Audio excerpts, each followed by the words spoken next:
बिस्मिल्लाहिर्रहमानिर्रहीम। Lecture number 60, Monday अप्रैल 28। मेरे ख्याल में आज की स्लाइड से आप लोग को समझ में आ गया होगा कि आज का जो हमारा लेक्चर है वो किस टॉपिक पर है। क्या गैस कर रहे हो? माइनक्राफ्ट पर है। ओके, और बताओ। गेम के ऊपर टॉपिक है हमारा। क्लास के अंदर, एजुकेशन के अंदर गेम्स का क्या रोल है। अब मेरा आप लोग से सवाल है, जब आप लोग को अपने गेम्स का नाम सुनते हैं, क्लासरूम में गेम्स, तो जहन में क्या आता है? ओके, गेम्स के थ्रू एक्टिविटी हो गया। और बताओ, जासरा मोबाइल हटाओ। हाँ, सुमेरा, क्लास में गेम्स की एग्जांपल दो। और कुछ? ग्रामेटिकल गेम्स हो गए। और बताओ नीलम। ठीक है, साइमन सेज। और बताओ, कौन से गेम? खान एकेडमी गेम्स हो गए। ठीक है, और कुछ बताओ, कुछ जहन में आ रहा है? स्क्रैबल हो गया, इंग्लिश सीखने के लिए स्क्रैबल बहुत अच्छी सोर्स है। आप लोग के अपने तालीमी निज़ाम के अंदर टीचर्स ने कभी गेम खिलाए थे आप लोग को क्लास के अंदर? यार ऐसी बातें ना करो, बचपन में तुम लोगों को खिलाए गए, क्लास 1 2 में खिलाए जाते थे। ठीक है, म्यूजिकल चेयर्स होता था। ठीक है, क्लास के अंदर बच्चों को इंटरेक्टिव बनाने के लिए, इंगेज करने के लिए आप लोग क्लास के अंदर भी गेम्स वगैरह खेलते थे। ठीक है, ये काम होता था। जी हुमा, नेम प्लेस एनिमल खेलते थे। उससे आप लोग की क्या चीज इंप्रूव हो रही थी? विकेबलरी इंप्रूव हो रही थी। कसौटी खेल लेते। ठीक है, वर्ड्स वर्ड गेम्स हो गए। ठीक है, और कसौटी हो गया, या आपका जो आपने अभी बताया नेम प्लेस गेम, उससे वोकैबलरी भी इजाफा हो रहा है और साथ ही साथ आपकी नॉलेज में भी इजाफा हो रहा है। ठीक है, अलबत्ता क्या गेमिफिकेशन का मतलब सिर्फ यही है कि क्लास के अंदर हम बच्चों को गेम खिलाएं? गेमिफिकेशन का ये मतलब नहीं है। देखो, ये बड़ा इंपॉर्टेंट पॉइंट है और अगेन ये इंपॉर्टेंट टॉपिक है। गेमिफिकेशन का मतलब ये हरगिज नहीं है कि क्लास के अंदर तुम बच्चों को गेम खिलाओगे तो गेमिफिकेशन हो रही है। इसका मतलब ये कतन नहीं है। गेमिफिकेशन का मतलब ये है कि क्लासरूम के अंदर जो गेम के प्रिंसिपल्स हैं, जो गेम के एट्रीब्यूट्स हैं, उनको क्लासरूम के अंदर यूज करना, इसका मतलब ये है गेमिफिकेशन। आपने कहा क्या सर इसका मतलब ये क्लास में गेम यूज ना करें? नहीं, क्लास में आप गेम यूज कर सकते हैं। ऐसे सॉफ्टवेयर मौजूद है जिसकी मदद से आप लोग अपने क्लास के अंदर बच्चों के लिए गेम बना सकते हैं। लास्ट ईयर हमारे यहाँ पे स्टीम एग्जीबिशन हुआ था और हमारे स्टूडेंट्स ने, उनमें से एक टीम ने गेम बनाया था। ओके, गेम, बकायदा गेम बनाया था और वो गेम उन्होंने बना लिया, बच्चों को सिखाने के लिए था। ठीक है, और अब हम, चूंकि हमारे आईसीटी का सेमेस्टर थोड़ा बहुत छोटा होता है और आईसीटी कोर्स बहुत ज़्यादा है, इसकी वजह से हमें कुछ ना कुछ चीज़ें स्किप करनी पड़ती हैं। ज़िंदगी रही, आप लोग रहे, तो हम अगले सेमेस्टर्स में कोशिश करेंगे कि वर्कशॉप्स ऑर्गेनाइज करें और इस किस्म के टूल्स वगैरह से आपको आगाह करें कि आप किस तरीके से एजुकेशनल गेम्स बना सकते हैं। अलबत्ता गेमिफिकेशन का ये कतन मतलब नहीं है कि आप क्लास में गेम यूज़ कर रहे हैं, आपके पास बोर्ड गेम्स हैं, आपके पास प्ले स्टेशन है, आपके पास प्रोजेक्टर है, तभी आप गेमिफिकेशन कर सकते हैं। गेमिफिकेशन का मतलब ये है कि गेम के जो एलिमेंट्स हैं, गेम के जो मैकेनिक्स हैं, जो गेम के प्रिंसिपल्स हैं, उनको एजुकेशन के अंदर यूज़ करना। तमाम गेम्स के अंदर एक एलिमेंट बड़ा कॉमन है और वो होता है पॉइंट्स का। जिस भी गेम को खेलते हैं उसके अंदर पॉइंट्स मिलते हैं। ठीक है, अब सवाल ये है कि क्या हम क्लास के अंदर भी पॉइंट सिस्टम ला सकते हैं? बिल्कुल ला सकते हैं, ऐसा है या नहीं? ठीक है, अच्छा, अब मेरा तुम लोग से सवाल है, मुझे ये बताओ कि तुम लोग ने गेम्स तो खेले, टेम्पल रन खेला था, ठीक है, और सबवे सर्फर खेला होगा, कैंडी क्रश खेला होगा, ठीक है, और इसके अलावा भी बहुत सारे गेम्स आजकल चल रहे हैं। ठीक है, काउंटर स्ट्राइक हो गया। ठीक है, ओके, सेगा कंपनी का नाम है, खैर, सुपर मारियो हो गया। ठीक है, और आपका माइनक्राफ्ट वाली खातून भी बैठी हुई है। अब सवाल मेरा ये है कि गेम्स के अंदर आपको कौन कौन से एलिमेंट्स नजर आए? ठीक है, ओके यार, अगर उधर कोई कोने पे लिख ले जरा सा, निदा, जाओ कोने पे जाके लिखना, स्क्रीन पे मत लिख देना और आंखों का ख्याल रखना। हाँ जी, एक तो हो गया पॉइंट्स, मैंने बताया। दूसरा हमें जुबिया ने बताया लेवल्स होते हैं गेम्स के अंदर। और बताओ, और क्या होता है? क्या होता है? बोनसेस होते हैं। ठीक है, और बताओ। पॉइंट्स हो गए ना, और रिवॉर्ड्स हो गए। क्या चीज? ठीक है, आप लोग को इक्विपमेंट्स मिलते हैं, चीजों को आप अनलॉक कर सकते हैं, कैरेक्टर्स को अनलॉक कर सकते हैं। ठीक है, और बताओ। स्कोर बोर्ड होता है, रैंकिंग होती है। ओके, और कोई चीज़ ध्यान में आ रही है? अच्छा, टेम्पल रन और काउंटर स्ट्राइक में क्या फ़र्क था?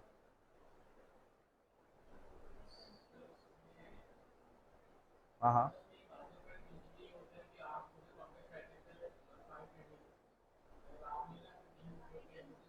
हाँ, तो समझ में आया बतूल, क्या फ़र्क है काउंटर स्ट्राइक और टेम्पल रन में?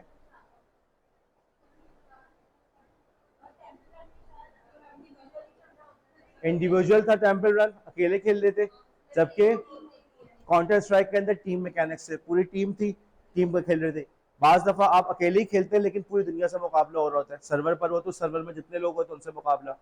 बाज दफा आप अपनी टीम्स बना के टीम को ज्वाइन करते हैं, टीम के साथ खेलते हैं। ठीक है, ऐसा हो गया। ओके, और बताओ और क्या था?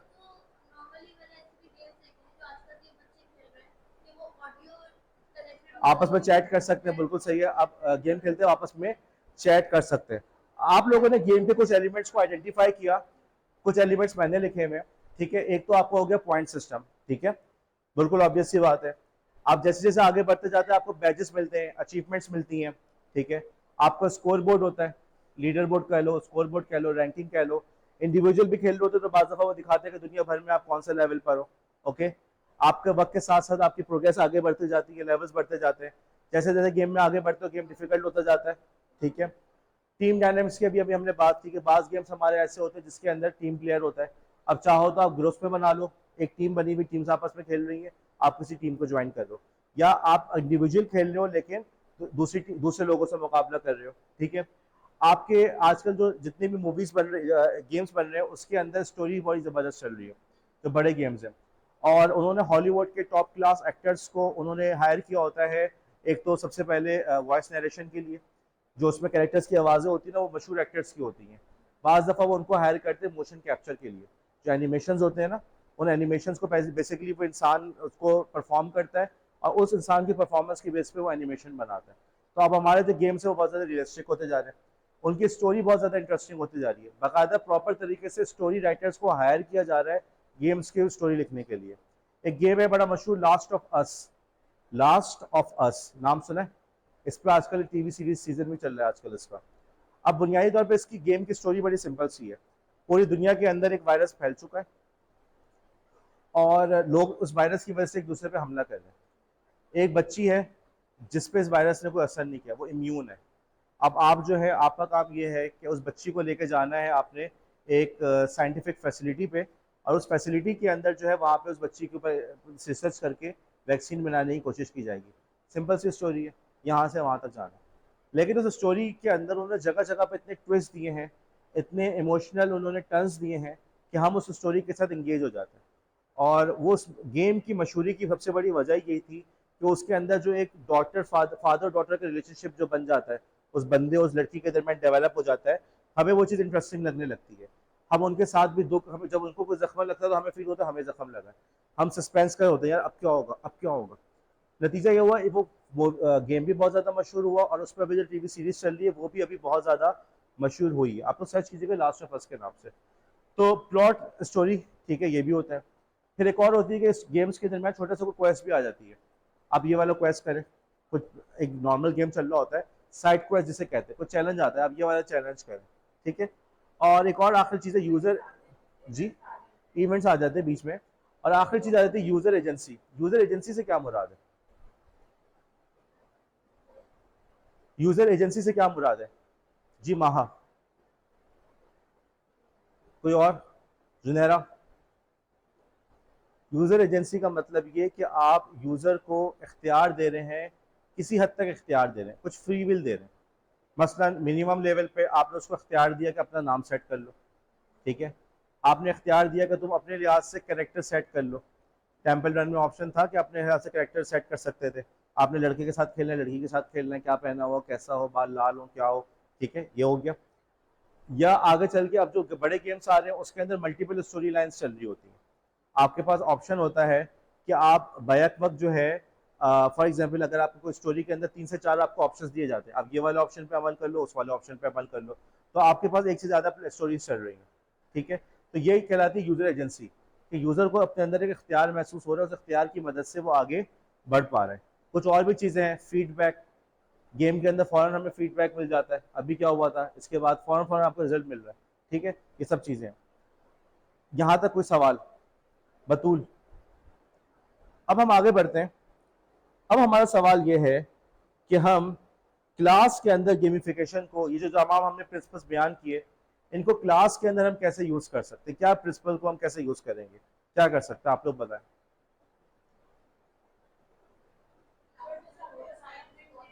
ओके जासरा, असाइनमेंट पे आपने स्कोर दे दिया, पॉइंट दे दिया। जी हुमा, ठीक है, रिवॉर्ड कैसे करेंगे, रिवॉर्ड कैसे देंगे?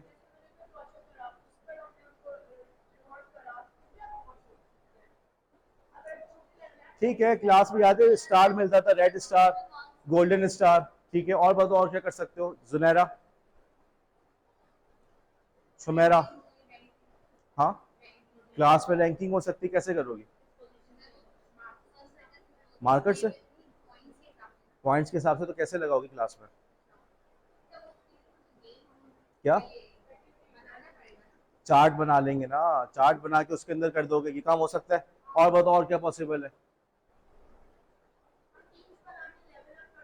गुड, हम क्लास को टीम्स में भी डिवाइड कर सकते हैं, और ये काम आप लोग के यहाँ होता आया है कि क्लास के अंदर बच्चों को आपने डिवाइड कर दिया टीम्स के अंदर। ओके, टीम ए, टीम बी, टीम सी, तमाम टीमों के दरमियान मुकाबला हो रहा है। क्लास के अंदर बाज़ दफ़ा ग्रुप प्रोजेक्ट्स दिए जाते हैं, उनका आपस में कंपटीशन हो रहा है, तो यहाँ पे टीम डायनेमिक्स यूज हो रहे हैं। कहाँ से आए ये? गेम से। देखो, गेमिफिकेशन का ये कतन मतलब नहीं है कि तुमने क्लास में टेक्नोलॉजी को यूज़ करना है। गेमिफिकेशन का मतलब ये है कि क्लास के अंदर जो गेमिफिकेशन को प्रिंसिपल को यूज़ करना। हाँ, तुम्हारे पास गेम्स हैं, टेक्नोलॉजी है, तुम्हारी क्लास में हर बच्चा आईपैड लेकर आ रहा है, टैबलेट लेकर आ रहा है, सबके पास नेट है, तुम्हें गेम्स बनाना आते हैं, बिल्कुल यूज़ करो। ठीक है, तुम क्लास के अंदर फॉर एग्जाम्पल अपने स्टूडेंट्स को जो है नए नए सॉफ्टवेयर इस्तेमाल करवा सकते हो, बहुत अच्छी बात है। लेकिन अगर तुम नहीं कर सकते तो इसका मतलब ये नहीं है कि तुम क्लास के अंदर गेम्स को यूज़ नहीं कर सकते। तुम क्लास के अंदर गेम्स को यकीनन यूज़ कर सकते हो अगर तुम इन गेमिफिकेशन प्रिंसिपल्स को यूज़ करो। जैसे कि अभी हमने बात की कि आपने पॉइंट्स वगैरह के जरिए से किया, जिसने वक्त पर जमा कराया उसको 1 पॉइंट इजाफी मिलेगा। फॉर एग्जाम्पल, जो फला दिन आया उसको एक नंबर मार्क्स के अंदर 1 मार्क्स इजाफी मिलेंगे। ठीक है, टॉपिक के ऊपर मास्टरी है, एक टॉपिक आपको आ गया, आप अगले टॉपिक की तरफ जा रहे हैं। ठीक है, आपकी पार्टिसिपेशन के लिहाज से आपने लीडर बोर्ड बनाया हुआ है, स्किल सेट का आपने लीडर बोर्ड बनाया हुआ है, बच्चों को डिफरेंट नाम दिए हुए आपने, क्लास के अंदर बच्चों को एंगेज करने के लिए आपने बच्चों को डिफरेंट नाम दिए हुए हैं, बच्चों के डिफरेंट हाउसेस बनाए हुए हैं। मुमकिन है ये पूरे हाउसेस जो स्कूल लेवल पर हो। ठीक है, ऐसा भी होता है, बहुत सारे स्कूल में होता है कि स्कूल को ही पूरे ग्रुप में डिवाइड किया हुआ होता है, और हर ग्रुप के बच्चे कुछ कुछ हर क्लास में थोड़े थोड़े मौजूद होते हैं। डुओलिंगो किसी ने इस्तेमाल किया? ऐप का नाम सुना है, डुओलिंगो? ठीक है, जुनैरा ने भी खान अकेडमी की बात की थी। डुओलिंगो किस लिए इस्तेमाल होता है हुमा? लैंग्वेज के लिए। लेकिन डुओलिंगो की जो खसूसियत है वो ये नहीं है कि वो लैंग्वेज के लिए उन्होंने बनाया हुआ है। असल खसूसियत ये है कि उस ऐप के अंदर गेमिफिकेशन के प्रिंसिपल्स को यूज़ किया। आपके अगर रोजाना गेम खेलते हैं तो आपको पॉइंट्स मिलते हैं। ठीक है, जिस दिन भी आप नागा करते हैं तो आपके पास नोटिस आ जाता है कि आज आपने छुट्टी कर ली। ओके, आप जैसे जैसे सीखते जाते हैं आपका लेवल अप होता जाता है। तो डुओलिंगो की मशहूरी की वजह ये थी कि उसमें गेम, पूरा गेम की तरह से उन्होंने बनाया हुआ था, तो आप गेम खेलते खेलते पढ़ रहे होते हैं। खान अकेडमी ने अपने गेम्स बनाए हुए, उनके भी लेवल्स बने हुए, आप उसमें आगे बढ़ सकते हैं, जुनैरा ने यूज़ किया हुआ है। लेकिन इसका मतलब ये नहीं कि आप इन ऐप्स को यूज़ करो तभी ये होगा, इसके अलावा भी तरीके हैं। जैसे कि अभी हमने बात की कि हमने जो है क्लास के अंदर एक चार्ट बना दिया, जिस बच्चे की अच्छी परफॉर्मेंस है, हाँ जी बच्चों किसने सवाल का जवाब दिया, ओके जी स्टार लग गया। बच्चों को हमने टीम्स में डिवाइड कर दिया। ठीक है, टीम 1, टीम बी, टीम सी। ओके जी, हाँ जी टीम 1 आपके ख्याल में सवाल का क्या जवाब है, उसका मार्क्स। टीम बी उसके बाद, ओके जी आज की क्लास का विनर जो है वो टीम सी रही। टीम सी ने सारे सवालों का सही जवाब दे दिया। और अगर आप लोग अपने तालीमी ज़माना याद करें तो बच्चों को इन तमाम चीज़ों से बहुत ज़्यादा एक्साइटमेंट होती थी। ठीक है, अच्छा अब हम बात करते हैं इस बात के ऊपर कि इन चीज़ों से क्या बेनिफिट्स हमें हासिल होते हैं। हाँ जी, क्या ख्याल है आपके, क्या क्या बेनिफिट इससे हासिल होते हैं? ओके गुड, निदा वही लिखे, एंगेजमेंट हो क्लास, और बताएं। चलो ठीक है, वो तो एक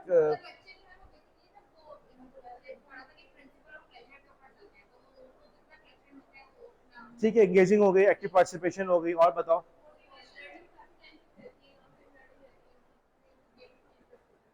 ओके ठीक है, लॉन्ग टर्म लर्निंग हो जाती है कि बच्चों को चीज़ें ज़्यादा देर तक याद रहती हैं, और बताओ। बोरियत फील नहीं होती। ठीक है, जुनैरा जुनैरा एंगेज होते हैं, ठीक है। और बताओ, एक्टिव रहते हैं। और बताओ जी, लेवल अप होने से बच्चों के अंदर ज्यादा क्यूरियोसिटी बढ़ती है जी। उमर, ओके, बच्चे ने 21st सेंचुरी स्किल्स को याद किया हुआ है। ओके, तो बच्चों के अंदर बहरहाल ये चीज डेवलप हो रही है, कोलैबोरेशन डेवलप हो रहा है, टीम में मिलकर काम कर रहे हैं, कोलैबोरेशन डेवलप हो रहा है उनके अंदर, बिल्कुल सही बात है। कंपटीशन का जज्बा भी पैदा हो रहा है, एक दूसरे से आगे बढ़ने का जज्बा पैदा हो रहा है। एक बड़ा इंपॉर्टेंट पॉइंट है, वो है रिजिलियंस। जब आप लोग बच्चों को पढ़ाएंगे तो आप लोग इस बात को रियलाइज करेंगे कि बहुत मेजर इशू हमें ये आता है कि बच्चों को मोटिवेट कैसे करें। और जैसे अभी मैंने बार बार बात करूँ, कराची यूनिवर्सिटी का जो रिजल्ट आया हमारे यहाँ, और उसके अंदर जो उन्होंने इतनी अंधी मचाई हुई होती, तो नतीजे में हमारे बच्चे मायूस हो जाते हैं। हमारे अच्छे अच्छे स्टूडेंट्स जो होते हैं या तो छोड़ देते हैं, क्योंकि हमारे सिस्टम में हम लोग को ये सिखाया जाता है कि बेटा फेल होना बड़ी बुरी बात है। अब जब उनको नजर आता है कि बिला वजह उनको कराची यूनिवर्सिटी में फेल किया जा रहा है, वो कहते हैं कि अगर हमें आंसर कॉपी दिखा दी जाए तो हम इस बात को डिफेंड कर सकते हैं कि हमारा आंसर सही था, हमें नाजायज़ तरीके से फेल किया गया। और ये बात है, हमें कराची यूनिवर्सिटी का असेसमेंट सिस्टम में बहुत सारे एहतजाज आते हैं।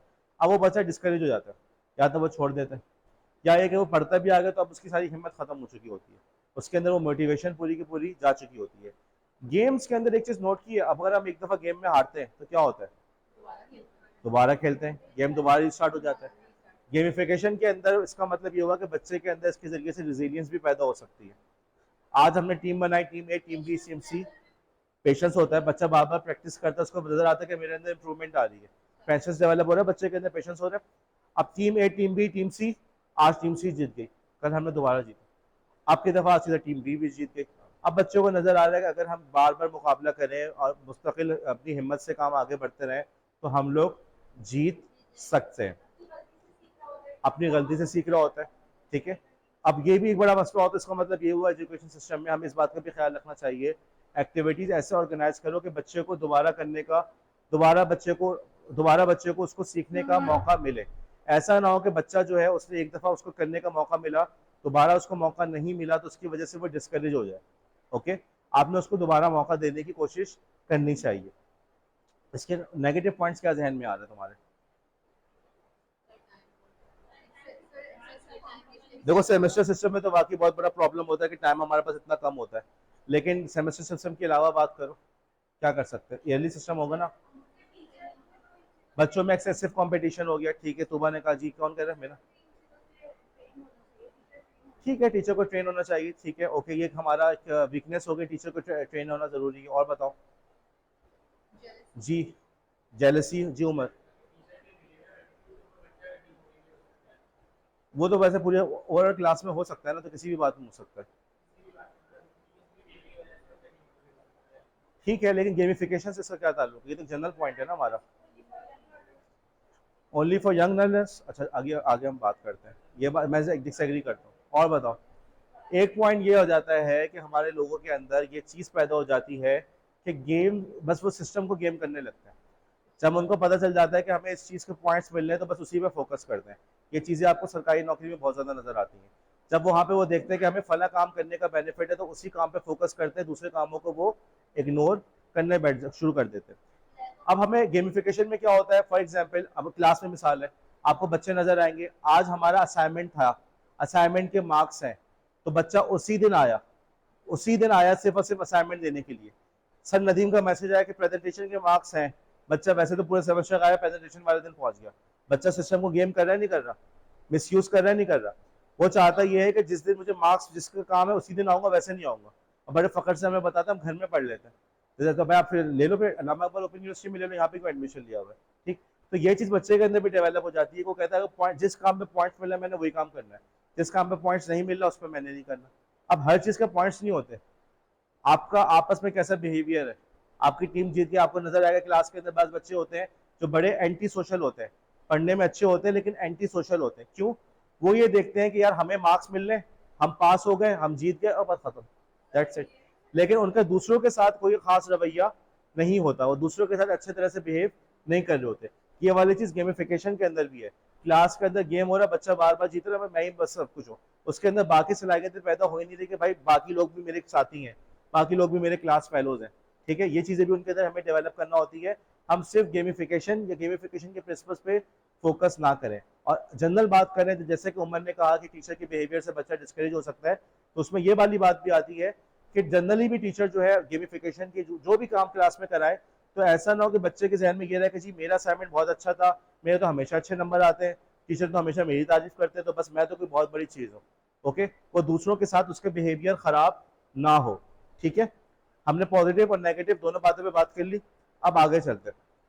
आगे का टॉपिक बहुत इंपॉर्टेंट है, और जब मैं कह रहा हूँ कि बहुत इंपॉर्टेंट है तो उसका मतलब ये कि बहुत इंपॉर्टेंट है। हाँ जी, हमारे कोर्स के अंदर क्या गेमिफिकेशन इस्तेमाल हुआ, और यहाँ पे आपके हुमा का एतराज़ कि ये बच्चों के लिए बड़ों के लिए नहीं है। हुमा पूरे सेमेस्टर इन इन चीज़ों से गुजरती रही, मज़े लेते रही, और अब दूसरों को डिस्करेज कर दी कि सही है बच्चे। हाँ जी, पॉइंट्स बताओ। निदा कोने पे लिखना है प्लीज। हाँ जी, हमारी क्लास में कौन कौन से पॉइंट्स यूज होते हुए नजर आए आपको? कौन से रिवॉर्ड्स? एक मिनट, मेरा कुछ कह नहीं, मेरा मक्खन लगा जी। हाँ मीना जोर से बोलो। हाँ बोलो जोर से। पॉइंट किस पे होती है? ओके, रमजान में, ठीक है, गुड पॉइंट्स। और क्विज़ेस के मार्क्स स्कोर बोर्ड पे जा रहे हैं, लिखो जी स्कोर बोर्ड हो गया, पॉइंट्स हो गए। और बताओ।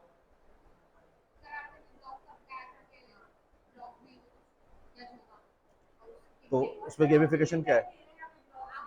फीडबैक दे रहे हैं, ओके गुड। और बताओ, और कौन पॉइंट? अभी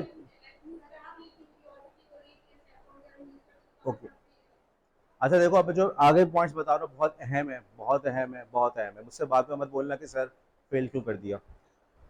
अच्छा जी, पहला पॉइंट, हमने अपनी क्लास के अंदर पॉइंट सिस्टम को यूज किया। ठीक है, किसी को एतराज इस बारे में? हमने डिफरेंट चीजों का पॉइंट दिए। हमारे क्विज में कितने मार्क्स होते हैं? हर क्विज कितने मार्क्स का है? 20। हर सवाल कितने मार्क्स का है? 1 पॉइंट। एक सवाल तुमने सही किया, कितने पॉइंट मिले? 1 पॉइंट। अटेंडेंस के भी तुम लोग को मार्क्स मिल रहे हैं। पूरी क्लास को हम पॉइंट सिस्टम पे लेके चले। ठीक है, और सबको पता था अगर उनकी अटेंडेंस अच्छी है, वो खास खास दिनों में आ रहे हैं, रमजान में आ रहे हैं, रमजान के बाद आ रहे हैं, तो उनको एडिशनल मार्क्स उसके मिले हैं। ठीक है, ऐसा हुआ है। ओके, एक पॉइंट। तो ये प्रिंसिपल कहाँ से आया? गेम से आया। गेम का हमने एक रूल यूज किया पॉइंट्स का, जिसको हमने अपनी क्लास के अंदर यूज किया। अगला पॉइंट, स्कोर बोर्ड। हमारा स्कोर बोर्ड बना हुआ था। ठीक है, बना हुआ है। हम स्कोर बोर्ड के बेसिस पे आप लोग अपनी परफॉर्मेंस देख सकते हैं। दोनों सेमेस्टर के दौरान आप दरमियान आपका रैंक कौन सा है, किस स्टेज पर है, कहाँ पर है, राइट? क्या इससे आपका फायदा हो रहा है? आपकी क्लास के अंदर बहुत बच्चे थे जो बड़ा एतराज कर रहे थे, सर क्विज में इतना मसला ये, और पता चला जब एक दफा स्कोर बोर्ड देखा तो फिर खुद कहना, सर देखा हमारा नाम ऊपर आ गया, सर अभी हम सबसे ऊपर है।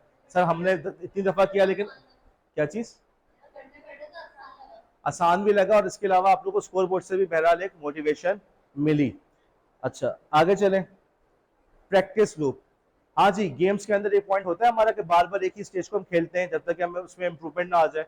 अगले स्टेज पे जाने के लिए बार बार हमें खेलना पड़ता है, ऐसा होता है। तो आप इसी स्टेज पे फेल होते हैं, दोबारा उसी स्टेज पे काम करते हैं, ताकि अगले स्टेज के ऊपर आप जा सकें। ठीक है, तो ये वाली चीज हमारे क्विज़ेस के अंदर है। उमर कैसे है?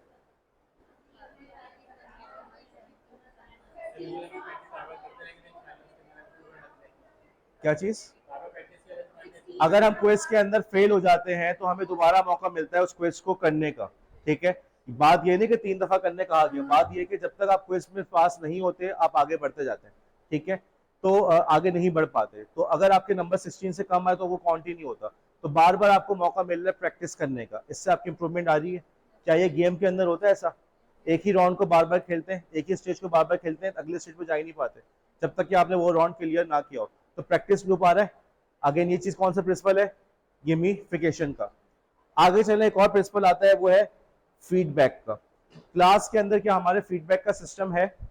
हम फीडबैक सिस्टम यूज करते हैं, सबसे कहाँ वगैरह भी यूज करते हैं? हाँ जी बताओ। ओके, रिकैप के अलावा क्विज के अंदर, क्विज के अंदर इंशा आप लोग का 1 घंटे के अंदर अंदर आप लोग के पास स्कोर बोर्ड के अंदर नजर आ जाता है आप कहाँ पे पहुंचे। ये फीडबैक आ रहा है। ठीक है, अगर से कोशिश है, अल्लाह करे मुझे मौका मिले तो मैं अपना सॉफ्टवेयर बनाऊँ कि फौरन आपको फीडबैक मिल जाए, लेकिन फौरन ना भी हो 1 घंटे, उससे तो बहुत बेहतर है कि सेमेस्टर के आखिर में आपको रिजल्ट मिल रहा है, तब पता चला कि आप कहाँ खड़े हैं। और फीडबैक बड़ा इंपॉर्टेंट चीज़ है, फीडबैक। अच्छा, इसी तरीके से आप लोग के ब्लॉग्स के ऊपर, असाइनमेंट्स के ऊपर, ईमेल्स के ऊपर आप लोग को फीडबैक मिला है, और बाज़ दफ़ा ऑलमोस्ट इंस्टेंट फीडबैक मिला है। ठीक है, फॉरन फॉरन मैंने फीडबैक दिया है। फीडबैक भी एक बड़ी इंपॉर्टेंट चीज़ होती है जो बच्चों की इंकरेजमेंट में इजाफा करता है। अभी मैंने एक डेटा साइंस की वर्कशॉप कराई, वो बच्चे अभी मायूस बैठे हुए कि अभी तक आपने हमारा रिजल्ट इशू नहीं कराया। तो रिजल्ट देर से देने की वजह से भी बच्चे हमारे डिस्करेज होते हैं। फीडबैक लूप जितना बेहतर होता है उतना लोगों को पसंद आता है।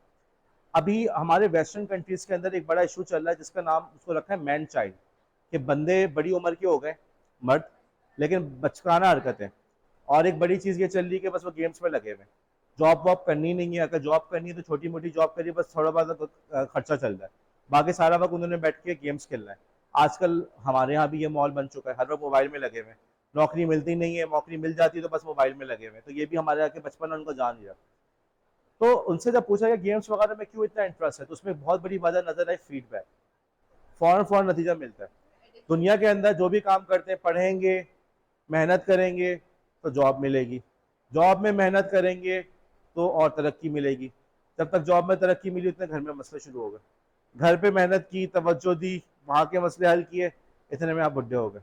ठीक है, तो ये थोड़ा सा हमारी ज़िंदगी में दीनी एतबार से देखा जाए तो सब कुछ उधार पे। अल्लाह ताला ने बतूल, अल्लाह ताला ने जिस जिस चीज़ का वादा किया है वो सब का वादा कहाँ पे किया है बतूल? आखिरत का वादा है। ठीक है, और दुनिया में कामयाबी का वादा भी देखा जाए तो बहुत टाइम लगता है। उसके मुकाबले में गेम्स हो, टिकटॉक हो, यूट्यूब हो, फौरन फौरन मज़ा, इधर डालो इधर मज़ा। लोग इसीलिए जुए के आदी हो जाते हैं, लोग इसलिए नशे के आदी हो जाते हैं, फौरन फौरन मज़ा। ठीक है, वो कहते हैं कि बाद में देखा जाएगा क्या होता है, अभी का जो हमें मज़ा मिल रहा है अभी की तो बात करो। फीडबैक बड़ी इंपॉर्टेंट चीज़ है। अगर आप स्टूडेंट को ऑन द स्पॉट फीडबैक दे पाते, जितने जल्दी फीडबैक दे पाते, बच्चे के अंदर उसके अंदर इंप्रूवमेंट आती है। और हमने अपनी क्लास के अंदर, क्विज़ेस के अंदर, असाइनमेंट्स के अंदर बहरहाल फीडबैक लूप हमने बहुत अच्छा रखा।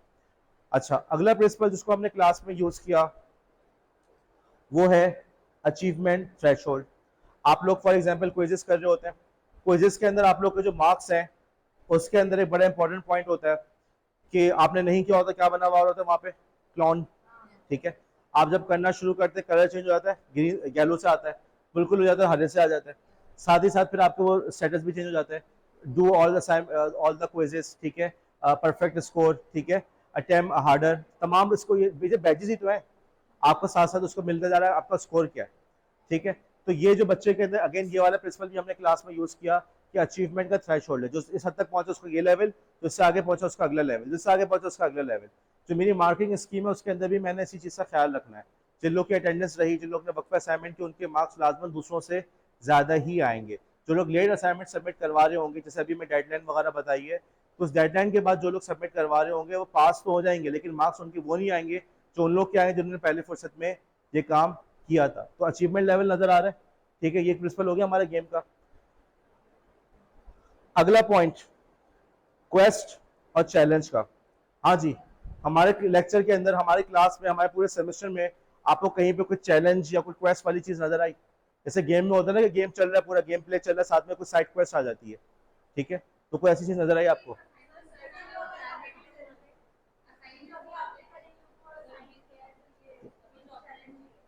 एक और चीज, कोई और? आप लोगों को जो सर्च बीच में करने का आ गया, इसको सर्च करके बताओ, उसको सर्च करके बताओ, ढूंढ के लाओ।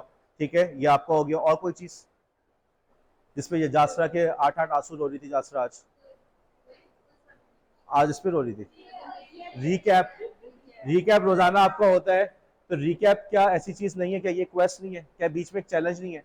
नॉर्मल क्लास हमारी चल रही है, नॉर्मल नैरेटिव हमारा चल रहा है, हमारी क्लासेस चल रही है, असाइनमेंट चल रहे हैं, लेकिन साथ में आपका एक रिकैप मुस्तकिल चलता रहता है। रोजाना आपके पास एक साइड क्वेस्ट है कि आज आपने यहाँ पे रिकैप देना है। ठीक है, तो ये वाला असाइनमेंट हमारा, ये वाला गेम का प्रिंसिपल यूज हो रहा है क्लास के अंदर। ठीक है, आगे बढ़े। अगला कौन सा प्रिंसिपल नजर आ रहा है आपको? तमाम गेम्स के अंदर आपको एक चीज नजर आएगी कि आपने एक with in the time limit आपने काम करना है। ऐसा है या नहीं? स्टेज कोई सा भी खेल रहे हो तो उसमें टाइम लिमिट लगी हुई होती है। अक्सर गेम्स में करेक्टर को खड़ा छोड़ दो, टेम्पल रन में तो करेक्टर को खड़ा छोड़ ही नहीं सकते। ठीक है, कैंडी क्रश में भी आप छोड़ नहीं सकते, वो आती रहती है, राइट। और बास गेम्स के अंदर अगर आप करेक्टर को सिर्फ खड़ा रखे तो थोड़ी देर में टाइम आउट हो जाता है, वो कहता है जी प्ले स्टेज जो है खत्म हो गया। तो अब हमारी क्लास के अंदर, हमारे क्विज़ेस के अंदर भी आपको टाइम प्ले नजर आता है। फॉर एग्जांपल, आपने 24 घंटे से पहले पहले क्विज नहीं करना, रिस्ट्रिक्शन नजर आ गई। हम असाइनमेंट्स को डिले लगाते कि आपने इस तारीख तक असाइनमेंट सबमिट कराना, नहीं कराया तो आपके मार्क्स वो वाले नहीं मिलेंगे जो लेट सबमिशन वालों को मिल रहे होंगे, या मुमकिन है मार्क्स ही ना मिले उस चीज़ के। ओके, टाइम कंस्ट्रेंट का प्रिंसिपल हो गया हमारा। Okay, next slide. आखिरी जो चीज़ है वो है यूजर एजेंसी। क्या हम अपनी क्लास के अंदर बच्चों को यूजर एजेंसी का मौका दे रहे हैं कि वो अपने तौर पर चीज़ों को प्रेजेंट कर सके? किसी हद तक कंट्रोल कैसे दे रहे हैं बताएं। रीकैप के अंदर हमने कोई पाबंदी नहीं लगाई, जो जैसे चाहे करे। राबे जाहिद जो है वो उन्होंने अपने तौर पर आके चार्ट लेकर आई, कल कला कोई अगर प्रेजेंटेशन बना के लेकर आता तो हम उसको भी अलाउ करते, ठीक है। ब्लॉग्स के अंदर आपकी मर्जी, इन्फोग्राफिक्स में आपकी मर्जी, और सबसे अहम चीज़ कोर्स ऑडिट, आपकी अपनी मर्जी का कोर्स ऑडिट है। आप लोग खुद बता रहे हैं कि जी आपके पास इख्तियार है या नहीं, ठीक है। आपको ये चीज़ दूसरों से मुख्तलिफ नजर आ रही है। वहां पे क्लासेस है जो मैंने पढ़ा दिया, यो नोट्स दे दिए, बस दे दिए, बाकी तुम्हारा काम है तैयारी करना। यहाँ पे आपको इख्तियार दिया जा रहा है कि हाँ जी बेटा तुम्हारे पास भी, तुम भी कोर्स ऑडिट कर सकते हो। तो किसी हद तक तो हमने आपको एजेंसी दी है, किसी हद तक हमने आपको इख्तियार दिया कि आप अपनी मर्जी से आके हमें करें। अगेन ये कौन सा प्रिंसिपल है हमारा? गेम का, ठीक है। अब मेरा आप लोग से सवाल है यहाँ पे, हाँ जी आप लोग को क्या फीडबैक है? क्या इन गेमिफिकेशन, पूरा सेमेस्टर पढ़ लिया ना, खत्म हो रहा है सेमेस्टर हमारा, अब मुझे बताओ कि इनसे तुम्हें कोई फायदा हुआ, नुकसान हुआ?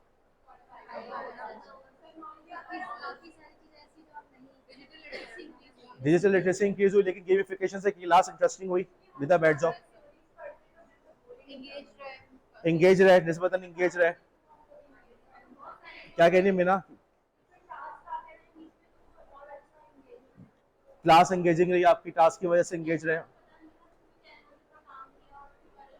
ठीक है। नॉलेज इंप्रूव हुई, लेकिन बहरहाल क्लास आपकी, सबसे बड़ी बात ये क्लास आपकी एंगेजिंग रही और आप लोग को उसके अंदर इंटरेस्ट बरकरार रहा। और वरना जैसे कि आपने देखा जासरा के लेक्चर देते वक्त मुझे भी नींद आ रही थी, तो तो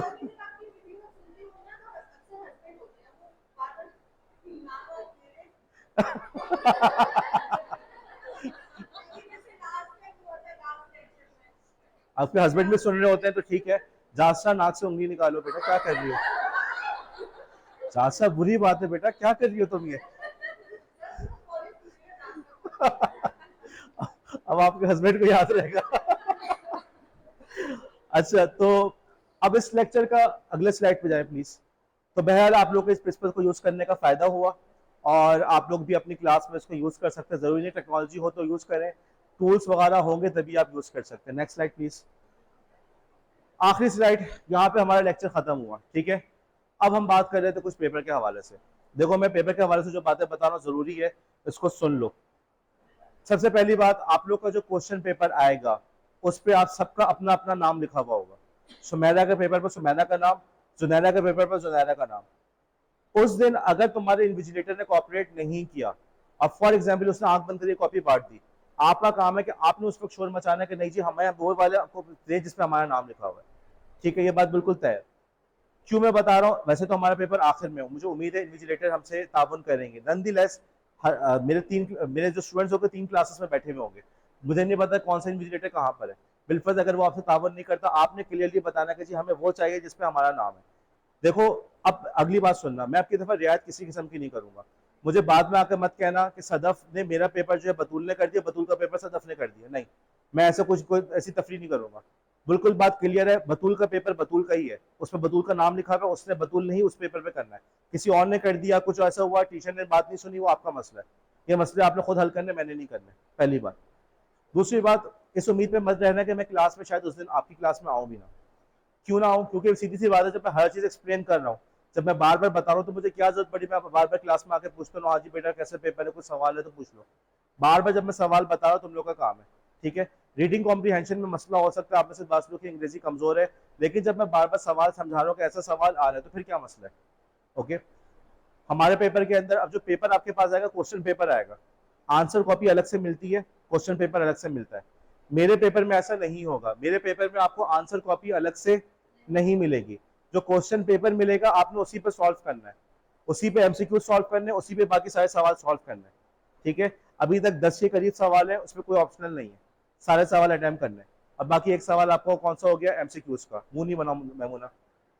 तो कितने हो गए? 11 सवाल हो गए, मुमकिन है 12 भी हो जाए। बहरहाल ऑप्शनल कोई भी नहीं है। आपने जो भी, आप बेटा आप लोगों का अगर आप लोग को आता होगा तो 15 मिनट में पेपर हो जाएगा, ठीक है। लास्ट टाइम में जो मेरा पेपर था वो भी स्टूडेंट्स ने देख के यही कहा था कि इतना लंबा पेपर, लेकिन जब करने बैठे तो पता चला जिनको आता था आधे घंटे में फारे हो गए।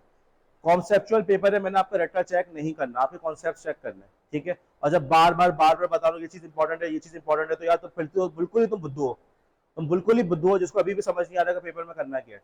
बार बार जब बता रहा हूँ, 3-3 4 4 दफा बता रहा हूँ इंपॉर्टेंट है, तो सुन नहीं रहे क्या? तो आपके कितने हो गए? अच्छा, वो पूरा का पूरा पेपर किस पे सॉल्व करना है? उसी क्वेश्चन पेपर पे। आपको आंसर कॉपी अलग से नहीं मिलेगी। उस दिन मुझे आके कहानियां मत सुनाना कि सर वो आंसर कॉपी पे मैंने कर दिया, नहीं मुझे कुछ नहीं पता। मैंने किसी का लिहाज नहीं करना, ठीक है। आपकी क्लास में उरूसा गायब है, उन तक काइंडली मैसेज कन्वे करें। एक तो वो अपना जो मैसेजेस है वो उसको लिख भी जनरल ग्रुप पे रहेंगे, उनको अभी तक डिस्कॉर्ड का ग्रुप ही समझ नहीं आया, और फिर वो क्लास में आ भी नहीं रही है, तो उनको जरा सा बता दें, मैं किसी किस्म की रियायत नहीं करूंगा, ठीक है। अब रोजाना मैं थोड़ा थोड़ा पेपर के बारे में बताता रहूंगा, ठीक है। तो जो लोग आएंगे तो वो सुनते भी रहेंगे क्या बात हो रही है, कैसा हो रहा है पेपर का, ठीक है। आज मैंने कम से कम 2 सवाल तो आपको पेपर के बता ही दिए, तैयारी करना आप लोगों का काम है, ठीक है। जी हुमा।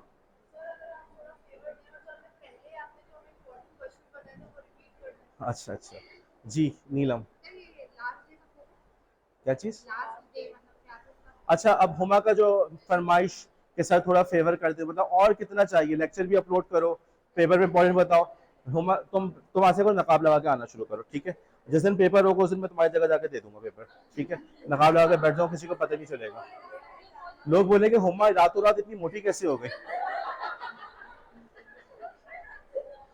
मैं कहूँगा अच्छा जी, अब नीलम का इतनी फरमाइशें मत करो, इतना नहीं करो, शरीफ आदमी के ऊपर इतना जोश नहीं डाला करो। अच्छा, अब नीलम का सवाल था कि सर पिछली दफा के पेपर बता दें। क्या सवाल था? अच्छा देखो, लास्ट डे कॉलेज का मैंने प्रिंसिपल साहब से पूछा था, उन्होंने मुझे अभी जवाब नहीं दिया, उन्होंने कहा डिस्कस करके बताएंगे।